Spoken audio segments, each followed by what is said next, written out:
Hey guys, today I'm going to talk about elbow, wrist, and hand pain, mainly carpal tunnel, that's caused from spending a lot of time at our desks and our keyboards. I'm going to talk about what causes it, how to prevent it, and even relieve some symptoms. I hope you like it.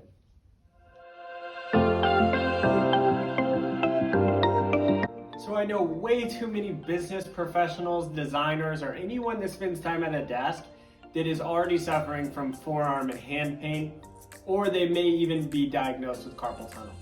And what causes this is actually pressure on what's called the median nerve. The median nerve runs from your shoulder to your hand and goes through what's called the carpal tunnel right here at the wrist. Pressure on that is from frequent moving of the hands and wrist, aka typing, can cause your tendons to swell, which puts pressure on that median nerve. Also, sharp edges can put pressure on that median nerve, like this.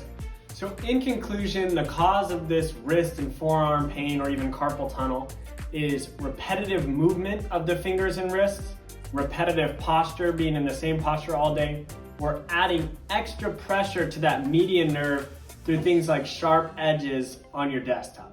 So a few ways to prevent and relieve some of this wrist, hand pain, or carpal tunnel are: number one, get a desk edge to soften the edges of your desk, which can be found on our website. Number two, because of the repetitive posture of your wrist, you should have a neutral posture. Now, neutral posture, the best thing to keep your wrists and hands healthy, the keyboard and your hands should rest slightly below your elbows when your elbows are at a 90-degree angle.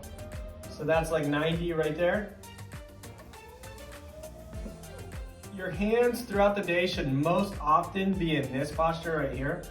That's why it's so important to get a monitor arm as well, because you want your wrists below your elbows, but you don't want to have to be looking super far down at your screen.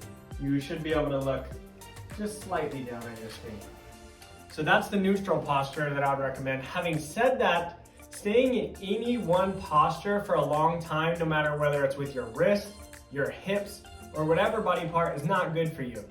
Our joints and tendons and ligaments were meant to be moved through a full range of motion throughout the day.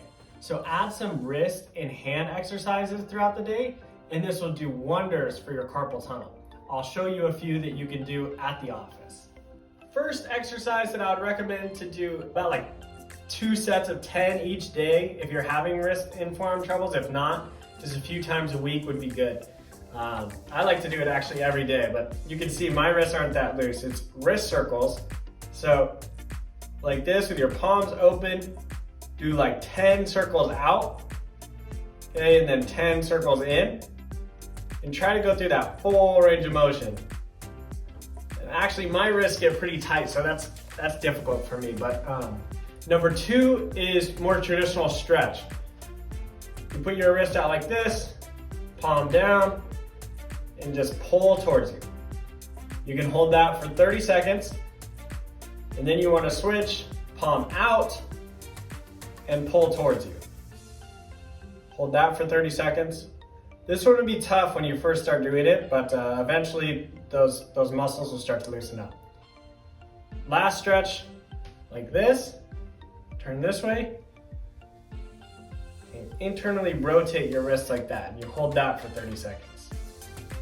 Between those two, the wrist circles and the wrist stretches, that's a great way to keep your wrist healthy with a lot of office work. So there you have it. I hope you found this helpful, and stay tuned for more wellness tips for professionals.